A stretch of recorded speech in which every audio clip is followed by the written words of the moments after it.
Okay guys, BigSLICK here and it's product review time.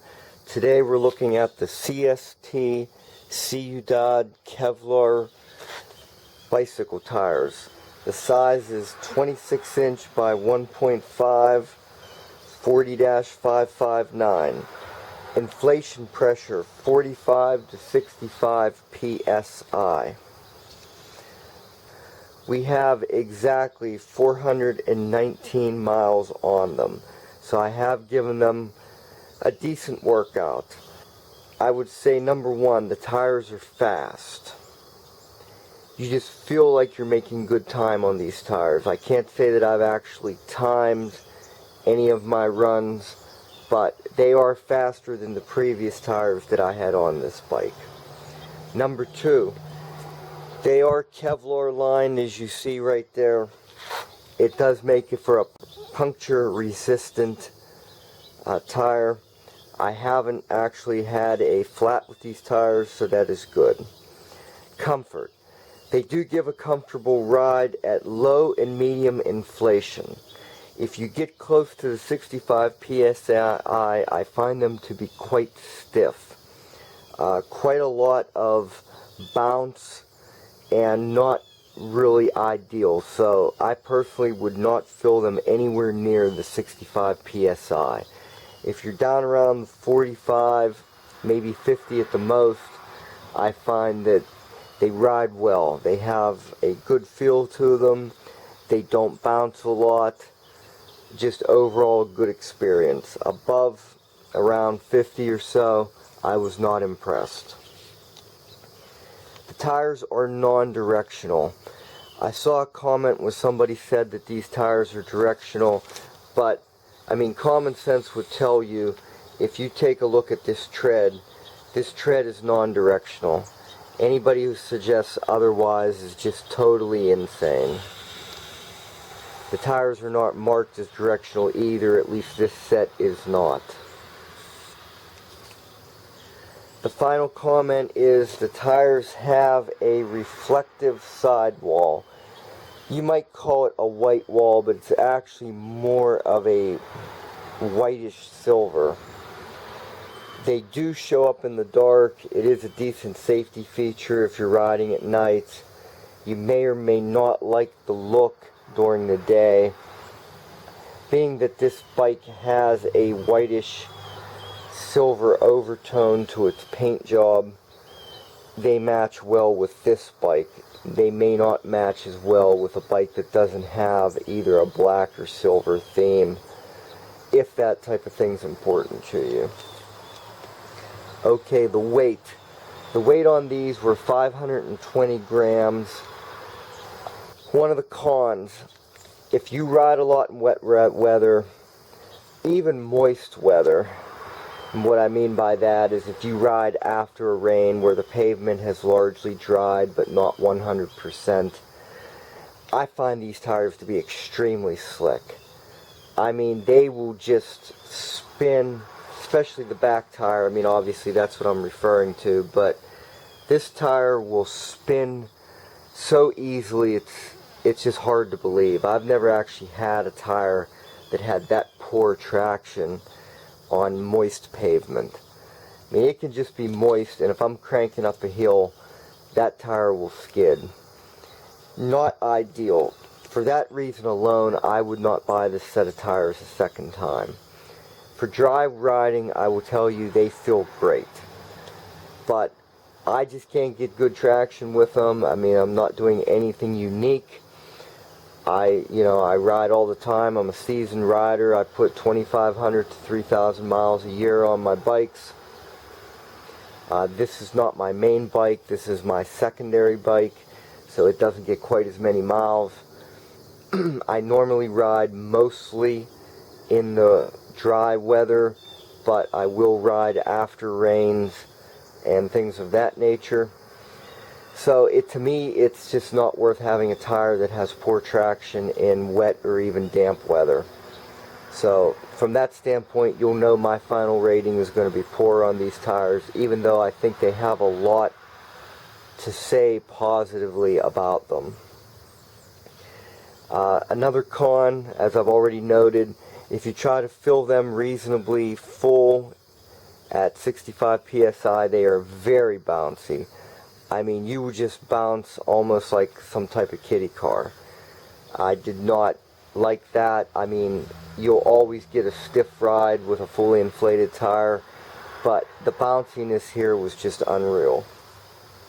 Another thing that I do not like is very low sidewall.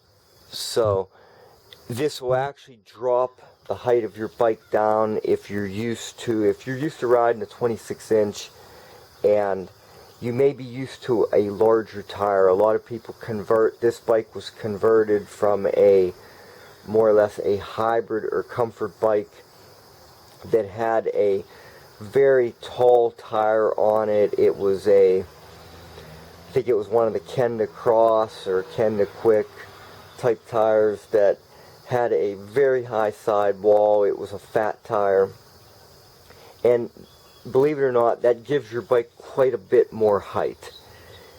It's hard to notice that until you go to more of a street tire.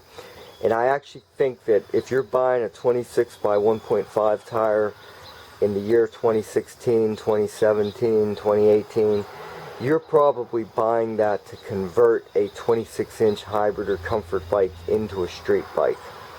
So you need to know that this is not an ideal way to go. What's going to end up happening is you're going to have a situation where you have minimal clearance on the pedals. If you check that out, there is very little clearance that you're going to have right there. And that's just a default. There's maybe about 4 inches of clearance, and that's not even including if the pedals turn sideways. But assuming that it's flat, that's about all the clearance that you have there. So from that standpoint alone, definitely I'm not going to recommend these tires. The cost of these tires is $22.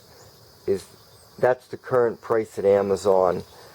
I actually got these along with the rims. I bought these Welta rims, and as part of the special, the company that the retailer that sold these was including a free set of tires.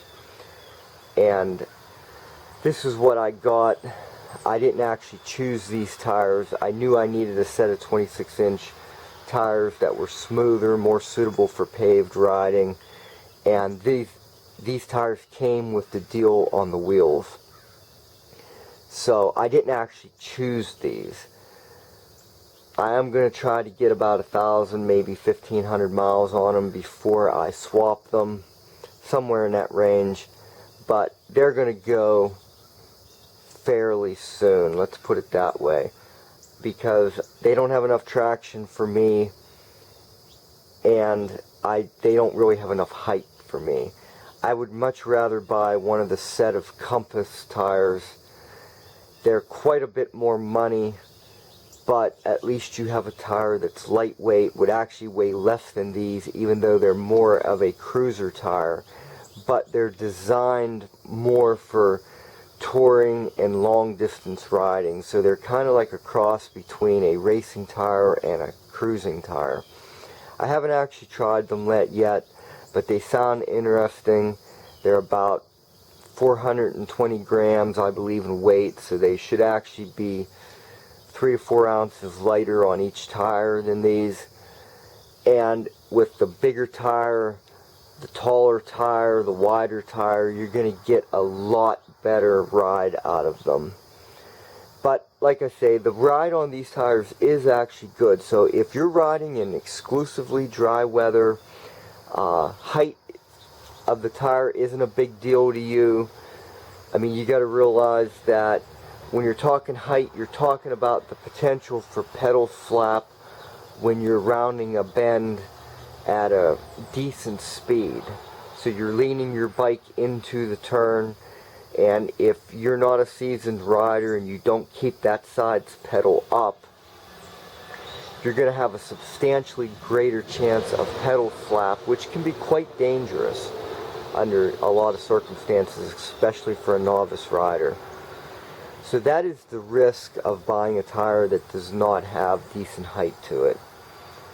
I would give them one thumb sideways. They're not a bad tire, they're not a good tire.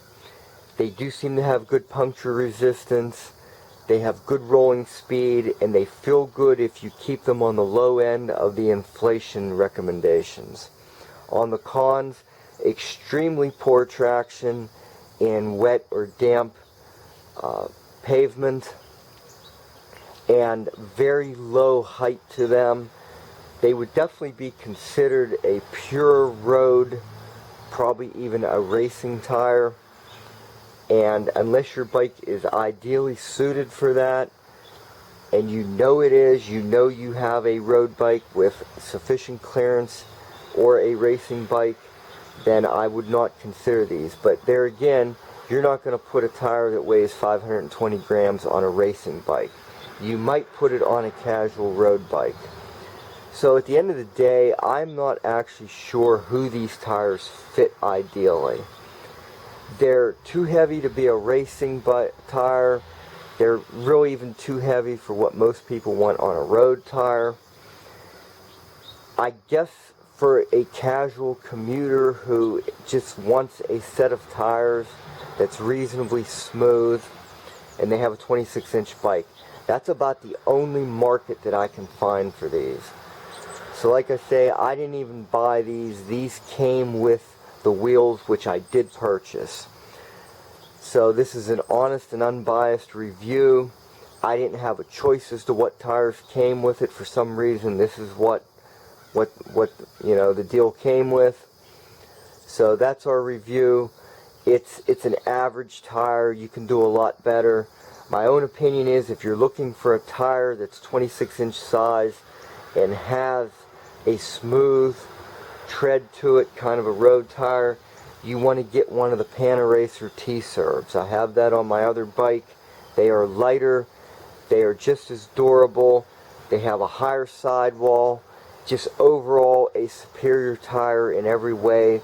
They do cost more. You're going to pay somewhere around $30 to $40 a piece on those, which I guess proportionally is roughly 50 to 100% more per tire, but they are easily worth it. Excellent traction in the wet weather, just overall much better tire. So I would not recommend these.